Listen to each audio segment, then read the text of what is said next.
USAA knows dynamic duos can save the day, like superheroes and sidekicks or auto and home insurance. With USAA, you can bundle your auto and home and save up to 10%.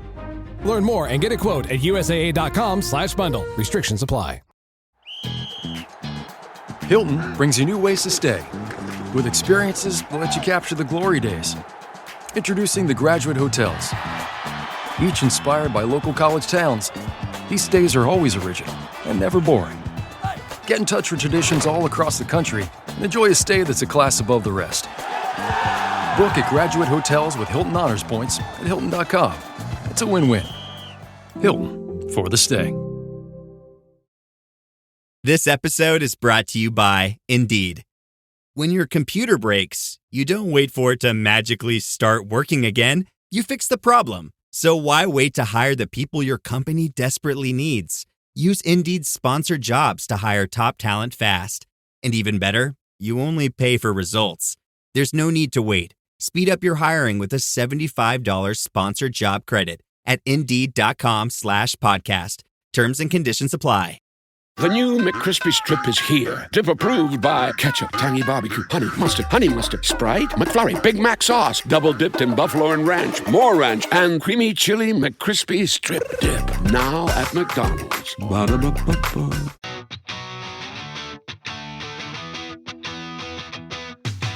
Welcome back to Rams Up, your favorite LA Rams podcast. We are part of the Fans First Sports Network. And you can follow us on YouTube at youtube.com/@RamsUpPodcast. I'm your host, Mark.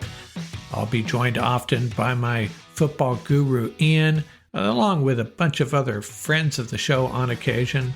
Let's get to it.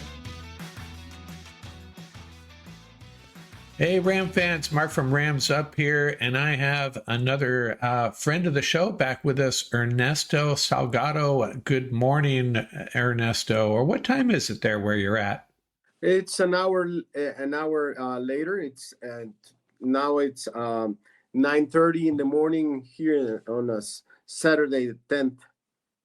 And share with our viewers, where do you live?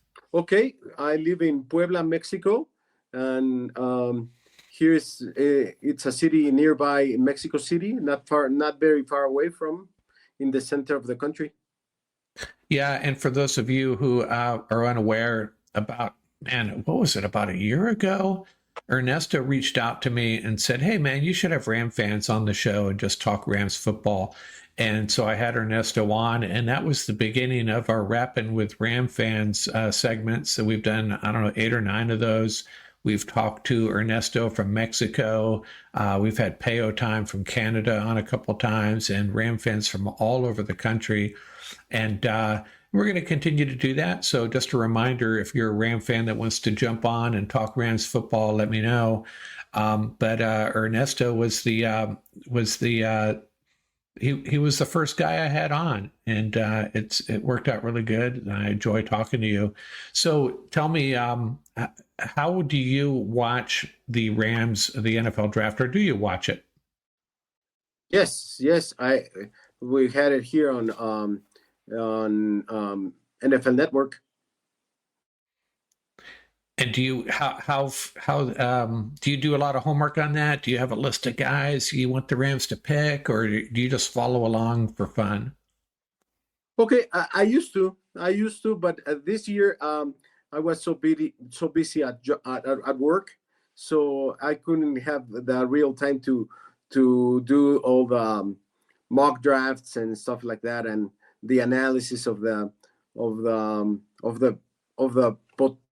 potential players that the Rams could have drafted. Yeah, fair enough. I used to get really into it.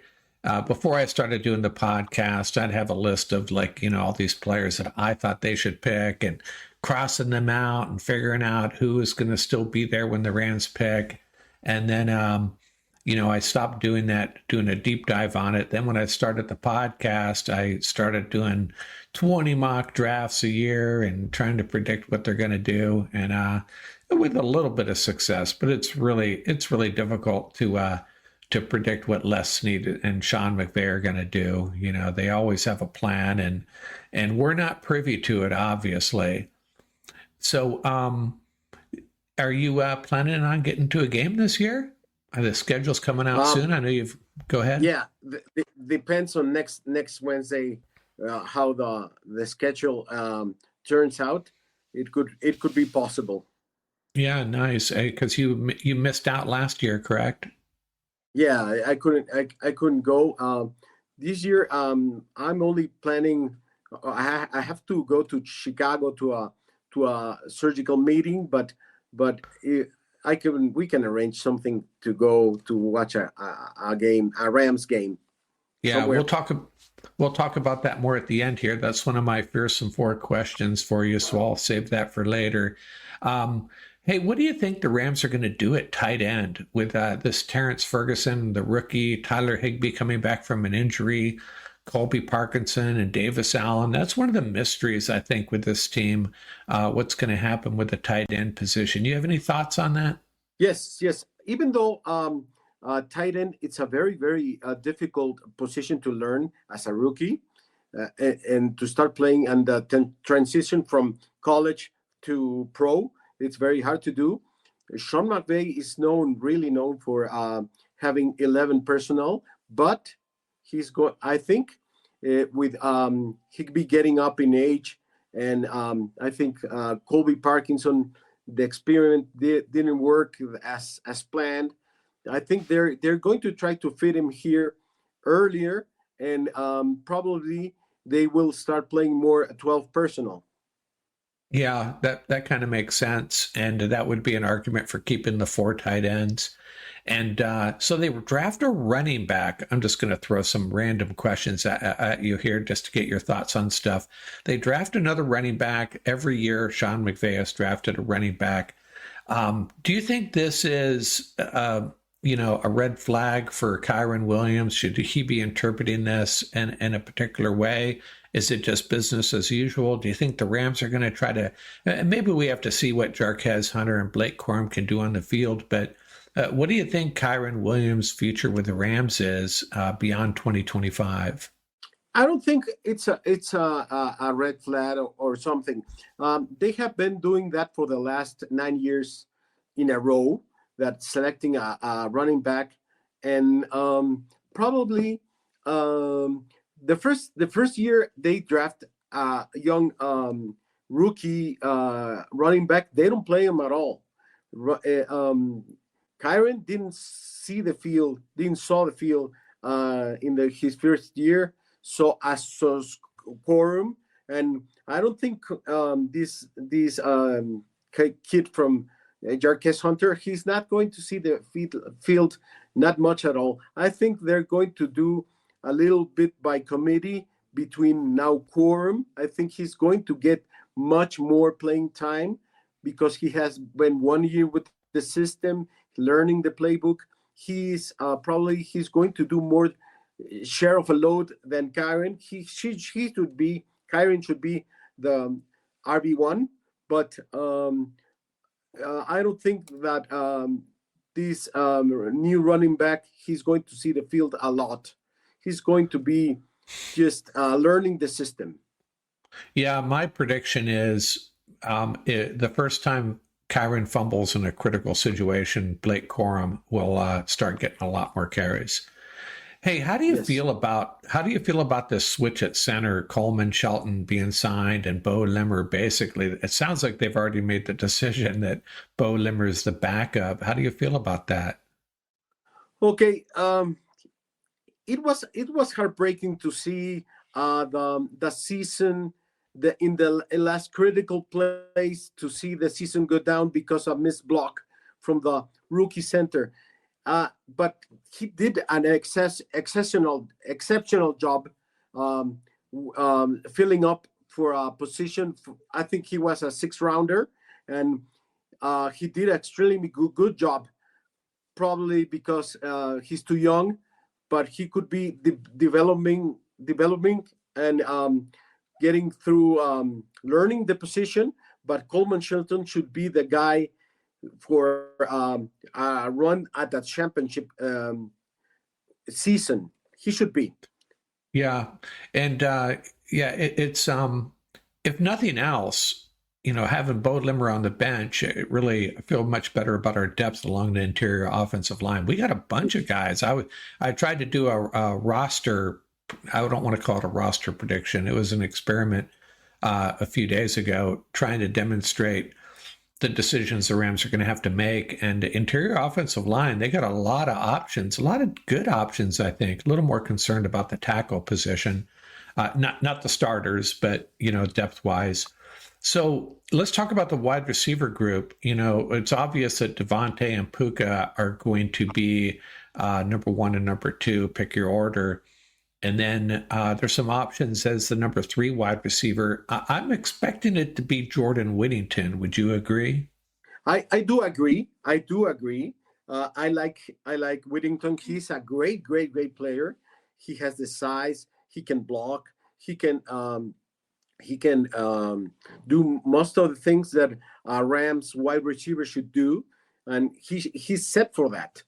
But they resigned Tutu. And they gave him $10 million, and he has always responded when he's called upon. When some team tries to take out last year Puka, he really came out and did what he was hired for. So Tutu could be a surprise. He's going to have that number 3, wide receiver 3 job. Yeah, and a lot of people were celebrating DeMarcus Robinson's contributions last year, and fairly so. And at the same time, kind of, I don't think Tutu gets a lot of respect, but if you look at the production by snap, Tutu Atwell far exceeded DeMarcus. I don't have the numbers in front of me, but it's not even close. When Tutu made the most of his opportunities, he really did.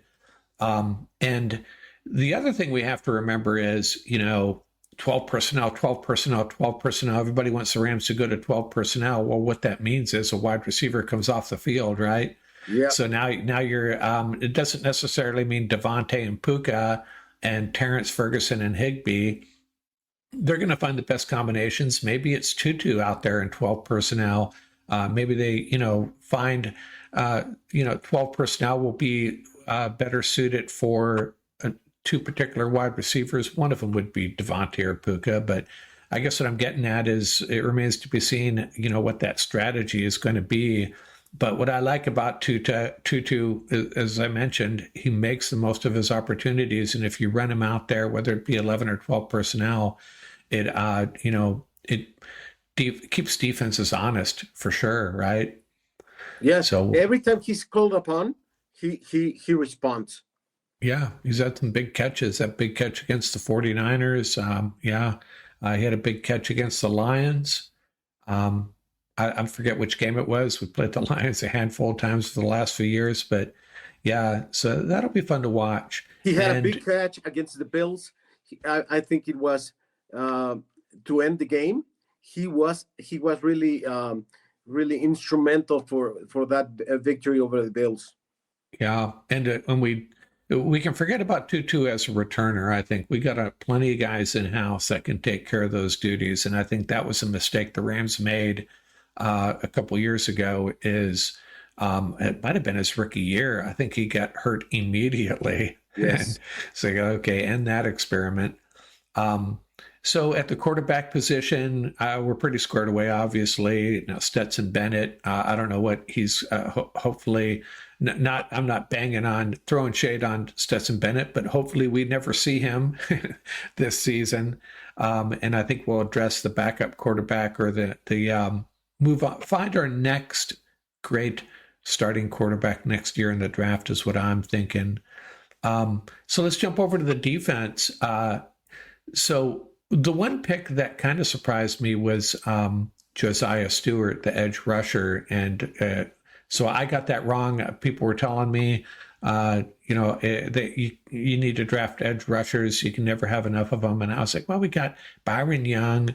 We got Jared Verse. We drafted Brennan Jackson last year. Nick Hampton is no slouch. Keir Thomas. And there's just other things to address. And even given that we ended up with only 6 picks, I'm still surprised. But at the same time, this dude looks like a player, doesn't he? Yes.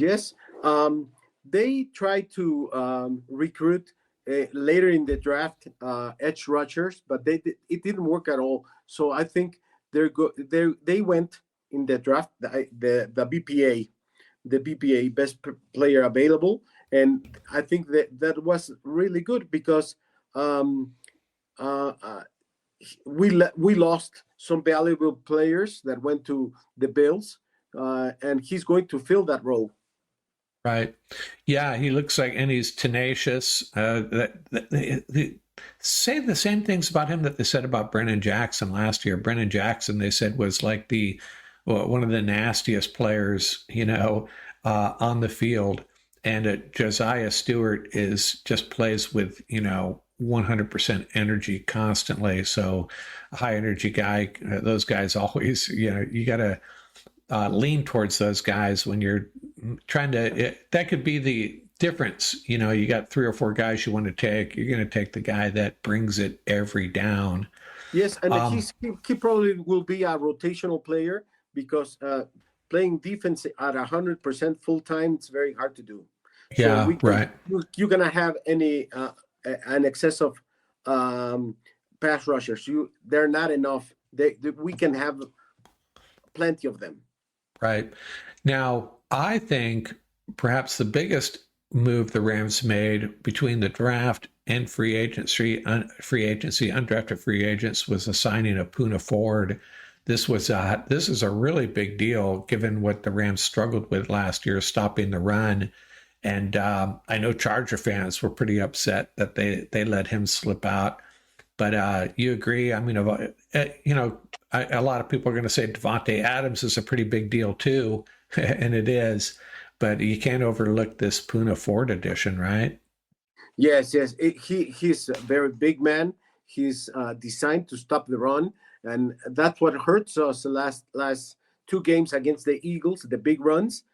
We had no answer for that. So that's an Achilles tendon, and they did well reestablishing that, analyzing that problem, that it's going to be a very hard problem because we have to face the McCaffreys and all the running teams that do really well, like the Eagles. Ryan Reynolds here from Mint Mobile. I don't know if you knew this, but anyone can get the same premium wireless for $15 a month plan that I've been enjoying. It's not just for celebrities. So do like I did and have one of your assistants switch you to Mint Mobile today. I'm told it's super easy to do at mintmobile.com/switch. Upfront payment of $45 for 3-month plan, equivalent to $15 per month required. Intro rate first 3 months only, then full price plan options available. Taxes and fees extra. See full terms at mintmobile.com. My cat Freddie loves to be brushed and cuddled. But stirring up his cat allergens meant sneezing and itchy eyes. Then I found Purina One Live Clear. It's cat food that reduced the major allergen and my suffering in as little as 21 days. Now, we feel closer than ever. If you have issues with cat allergens, you really need to try Purina One Live Clear.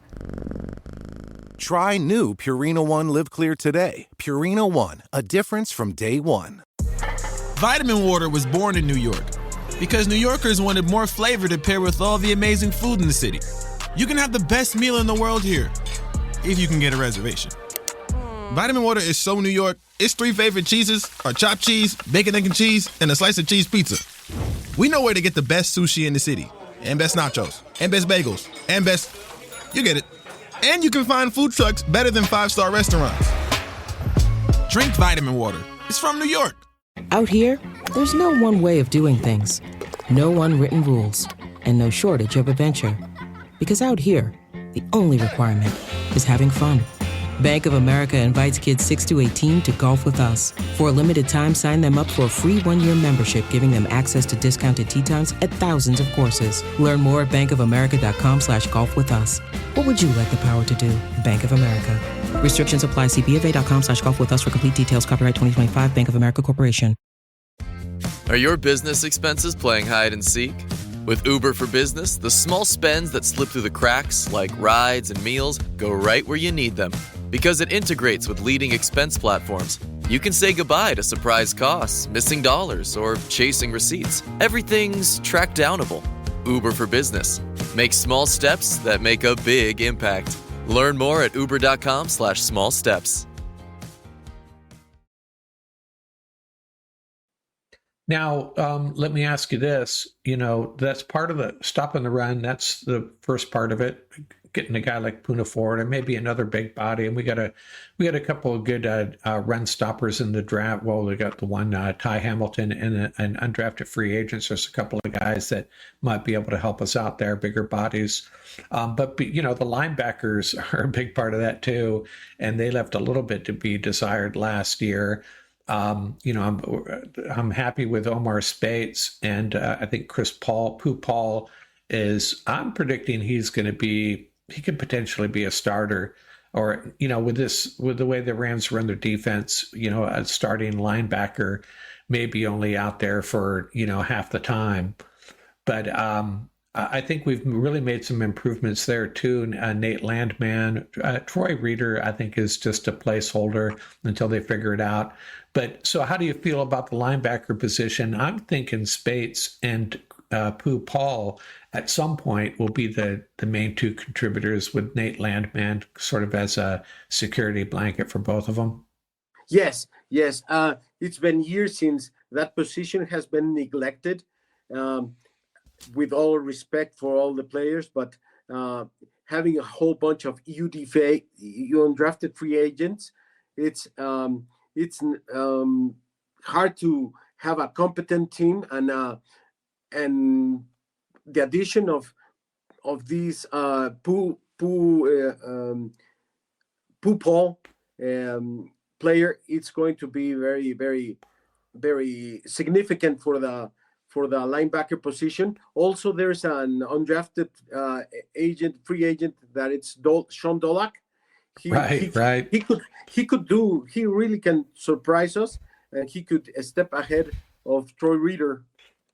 Yeah, you stole my thunder there. I was going to bring. I initially forgot about him, and as you were speaking, I was like, I got to talk about Sean Dolac, and this is a guy that he has none of the measurables really to be a successful NFL linebacker, but then you watch him, man, and it's like, holy cow, this guy just makes plays, produces. He plays hard. Yeah, and he just tackles people, doesn't miss tackles. He's good at pretty decent in pass coverage too. Just a football player. And I want to bounce back to offense for 1 second. We'll continue with that. We'll talk about the secondary here in a second. And a guy I forgot to talk about. Have you heard of? Are you familiar with the undrafted guard Willie Lampkin? Yes. Yeah, yes. He's another guy that really excites me, and it's just really, he's probably a long shot due to his size, but Ram fans go, yeah, right. He's like 5'11", 280. And if the Rams can find a way to make him work, or put on a little bit of weight, still only 5'11" though, but Ram fans go check him out, watch some film on him. It's usually not a lot of fun watching guard highlight film, but Willie Lampkin is pretty special. Check him out. He can take two guys at one time. He's good. Right, he's good. Right. Yeah. He's yeah. amazing. The problem is he's small. He's small right. for the position. But if he would have been bigger, he should be. He could be our second rounder or something. Right. Lance Zierlein went on and on about him. Said he had the best guard tape in the entire NCAA, all of college football. So let's talk about the secondary. So the first question is, I don't know how you're feeling about the Jalen Ramsey return. It kind of excites me just because a guy with swag. Are you rooting for a return of Jalen Ramsey? Okay, yes. Even though he's getting up in age, he's in the 30s, but he could play the star role and let the other guys play in the outside. He should be he could thrive there in that position in star role, and he could be a better addition to the team, and with having a better pass rush, the responsibility of the defensive backs is not going to be so demanding. Our pass rush is better, so we can afford to have not very good DBs, but having him here in the star role could be an improvement for the team.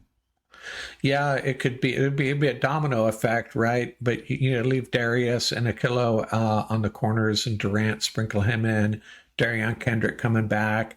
You let Ramsey handle that star role, and Williams in the other side. Right. And then you have Quentin Lake. You can put him back at safety, and then you got Cameron Curl, Cam Kinchins, Jalen McCullough. It's a really good group.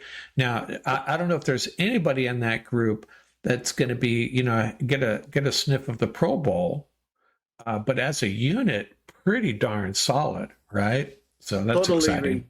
Totally agree. Yeah, it's a solid team. It's a solid group, but there's no one that excels, but playing together. They're a very, very good team, and with the improvement of the pass rush, there shouldn't be no problem for having the job done. Yeah, I mean, I think these guys, Jalen Ramsey included, will take a Super Bowl ring over a Pro Bowl appearance at this point. That's what it's all about. And special teams, we signed Britton Covey as a potential returner. And, there's a couple of guys, undrafted free agents, that could fill that role. If Jordan, it just occurred to me, if the Rams are really planning on Jordan Whittington filling that number 3 spot, maybe that's behind the signing of Covey. They don't want Whittington to have to take on that role anymore. That could be what's happening here, right? Let Covey handle the returns.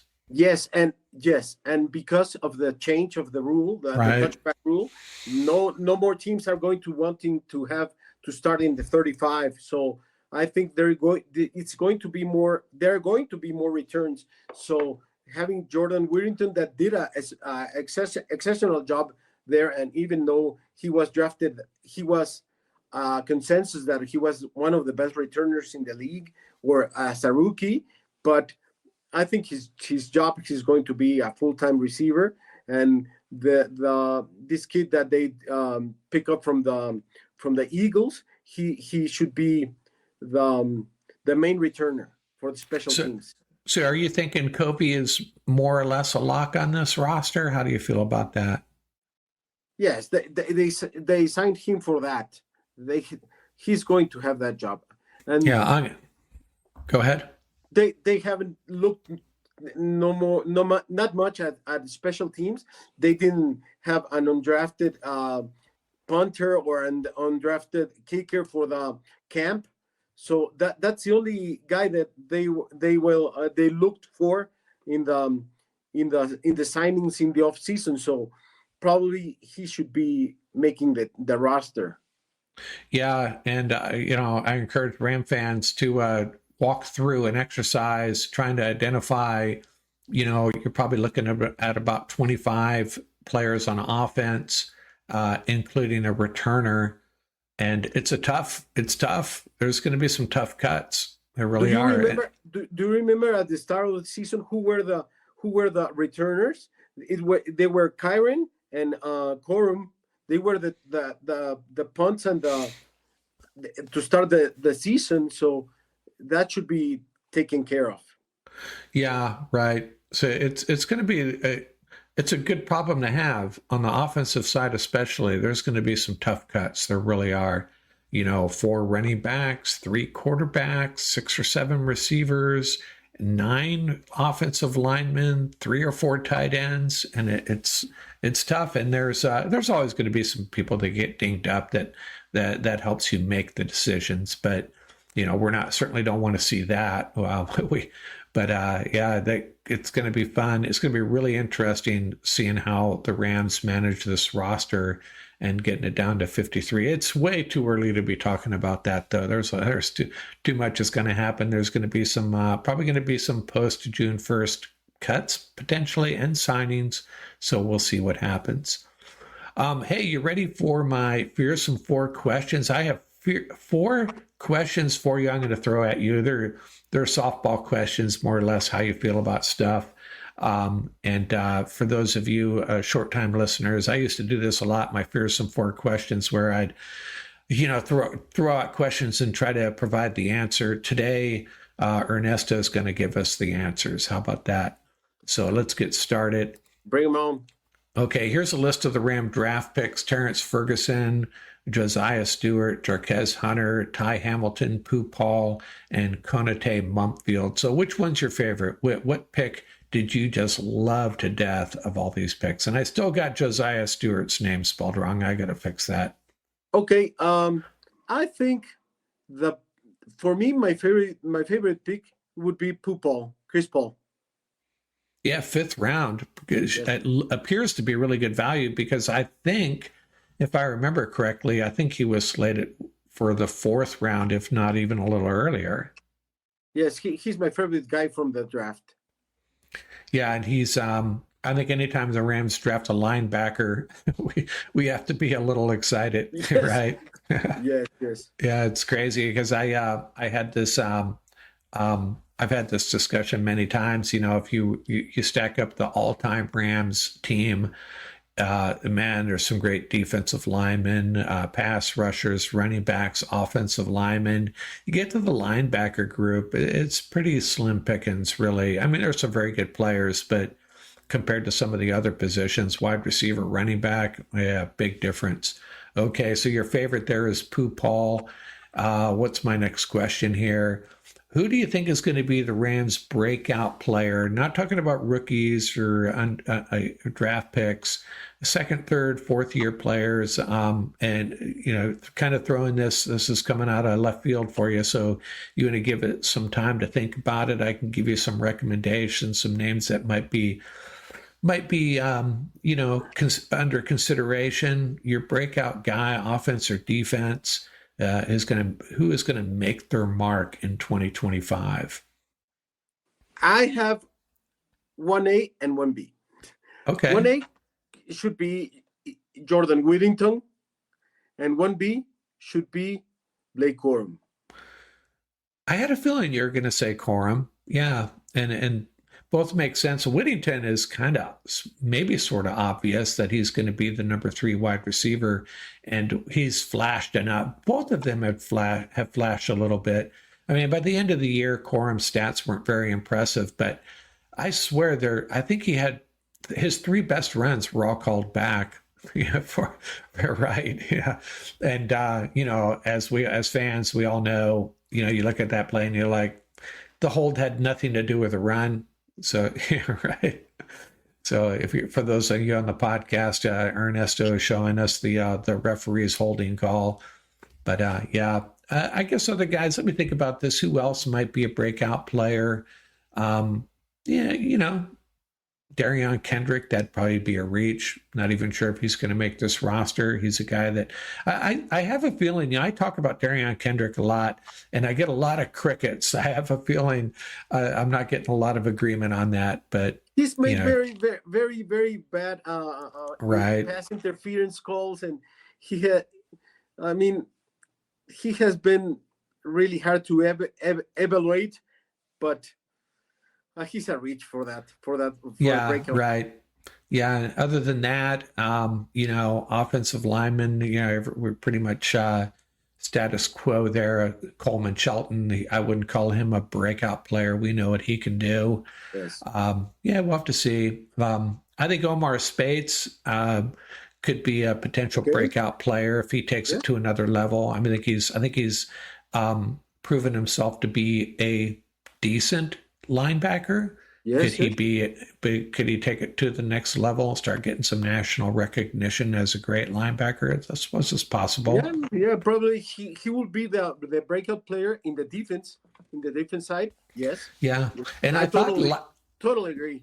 Yeah, and both of our kickers, Ethan Evans, it seems like the second half of the year, he was just nailing it, coffin corner, getting the ball inside the 20.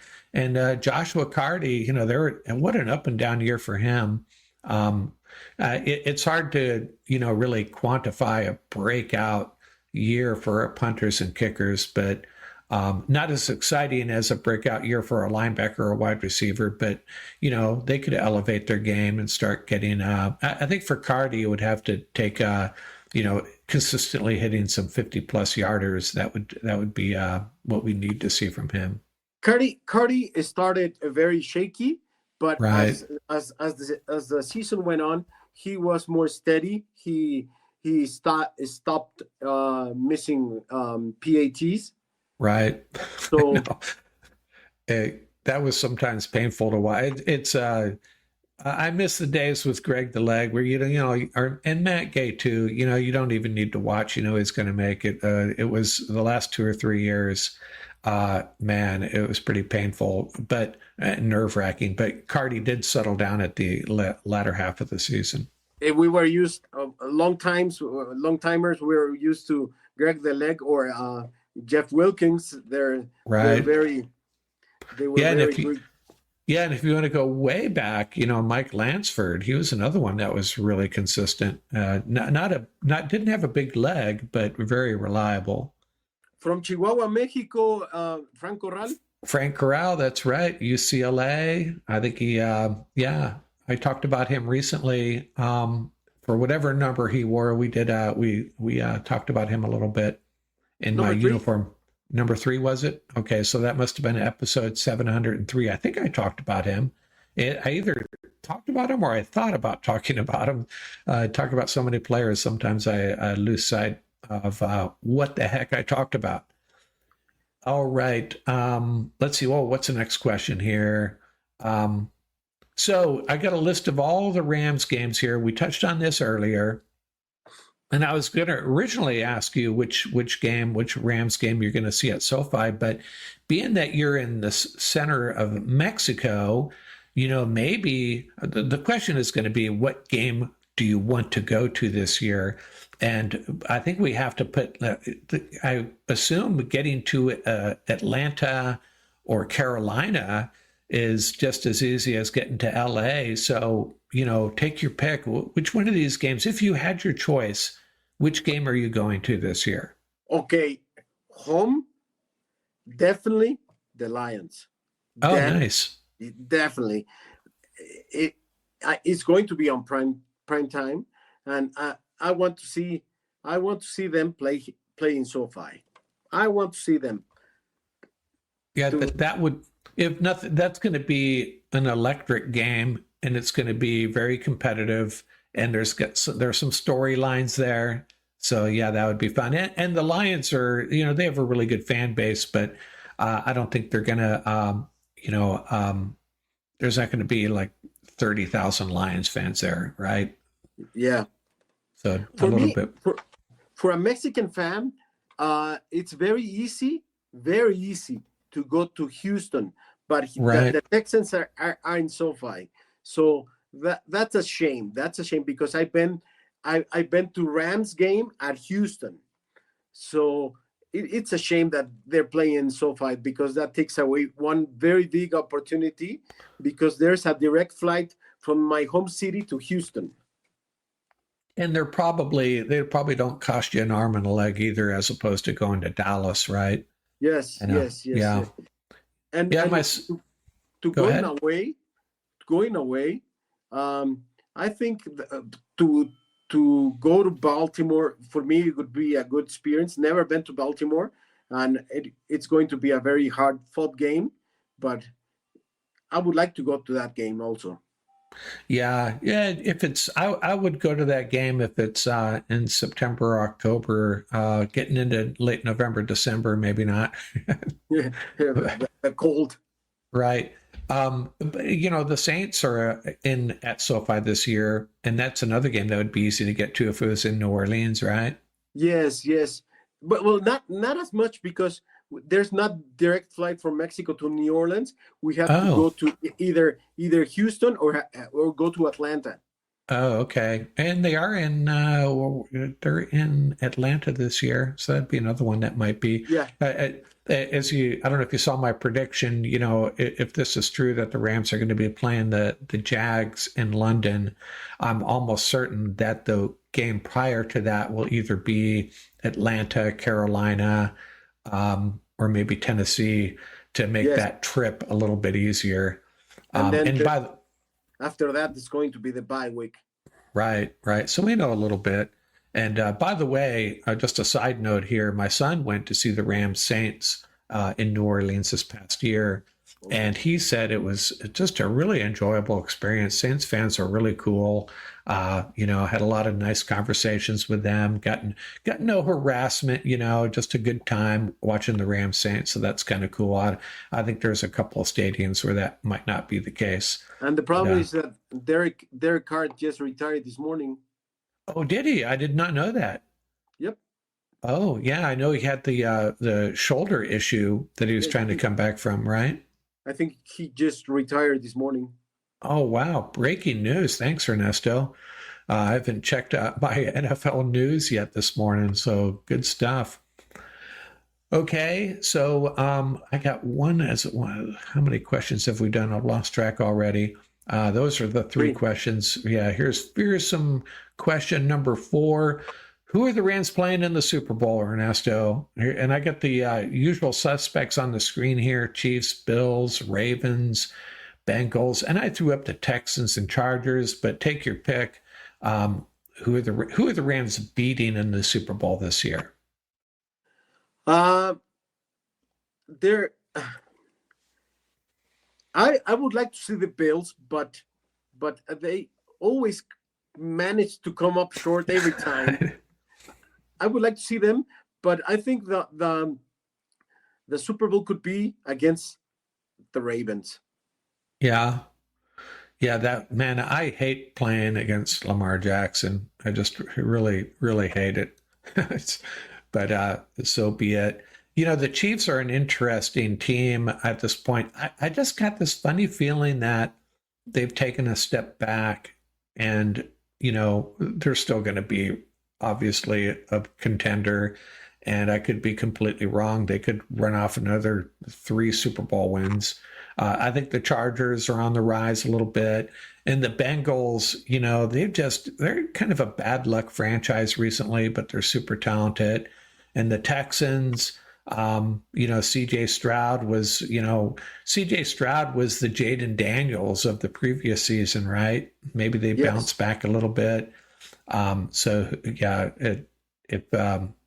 I had to take my pick, I got a sneaky suspicion the Bengals could surprise people this year, but we'll see. They kept those offensive weapons happy, but we'll have to see if it's at the expense of other positions. And the problem is, I think they have 3 players having the 45 or 50% of their cap hit. Right. Okay, so just so you know, I put that on you. So if anybody's gonna call us out on this, they're gonna say Ernesto said the Rams are gonna beat the Ravens in the Super Bowl. It's on me. It's on me. Yeah. By the way, is that a Todd Gurley jersey you're wearing? Of course. Yeah, nice. And I don't know if you did you follow the Legends draft we did the other day? It was actually not on this channel, so you might have missed it. Peo Time, the Canadian Ram fan, Rams Radar podcast. He had me and 3 other Rams content creators draft an all-time Rams team. Did you catch any of that? It's okay if you didn't. No, I couldn't. Yeah, so the way it turned out, it wasn't my strategy, but we drafted 22 players plus punter, kicker, returner, and only 1 running back. So I hadn't really planned on this, but Marshall Faulk comes off the board. Eric Dickerson comes off the board, and who was the third one? I forget. Steven Jackson. Steven Jackson, who I was going to pick, and I sat and I was like, okay, so they've all got their running backs. Todd Gurley is still sitting there, Jerome Bettis. So I waited till like the 20th round, and I picked Gurley, and I defended that by saying, and I still stand by this. I have some opinions that are probably certainly the minority, and throw darts at me or tell me I'm wrong. That's fine. But for a 1.5, 2 year stretch, Todd Gurley might have been the greatest running back in the history of the National Football League. I mean, he was incredible. Yes, he was really, really a nose for the end zone, and he was really great running and catching the ball, and he was exceptional. Something happened to his knee, but he was a great player. Lawrence McCutcheon could have been. Yeah, he was on the list too. Gurley, but combination of speed and power, and that's what I liked about Steven Jackson too. And but one of my favorite plays, if I can picture a play in my head, the one that I can see most clearly is, I don't know what year it was. The Rams were playing in Seattle, and they were up like 28-0 with like a minute and a half left in the half, and they were at their own 45-yard line. And I can still hear the announcer, they're going to hand it off to Gurley, running down the clock here. And he split that defense, and everybody looked like they were in slow motion, and he just ripped it to the end zone. I don't think anyone even touched him. He ran by Bobby Wagner, and Wagner, and Wagner, I think, may have been dinged up in that game at that time. But it was a play design to set up a punt. Right. And he took it to the end zone and made it only worse. It was amazing to see the 12s leaving so early. Right. And exactly. And I don't have anything against Seattle. They're for a divisional rival. I hold them in high regard. I think their fan base is awesome. They're very chill, and they respect the Rams for good reason, and I respect them. But I did enjoy watching those Seahawks fans, not as much as I enjoyed watching 49er fans filter out of SoFi, but still, it was good to see. Hey, Ernesto, man, good stuff. This is Ernesto Salgado, episode 3 with Ernesto from Puebla, Mexico. Good times, Ernesto. Thanks for joining me. And we'll do it again in a few months, maybe before the season. Have you back. How about that? Thank you for having me. I always enjoy talking to you. I love your podcast, and thank you for having me and inviting me and making this Ram fan session could be so much enjoyable. Okay, Ernesto, have a great weekend, and we'll talk to you soon.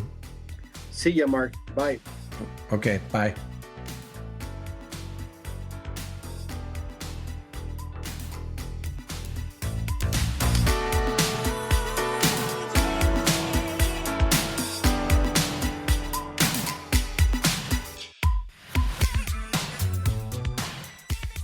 That's going to do it for this episode. Remember, you can reach us at ramsuppodcast@gmail.com. And don't forget about our YouTube channel. Till next time, keep the horns up, stay safe, and have fun out there.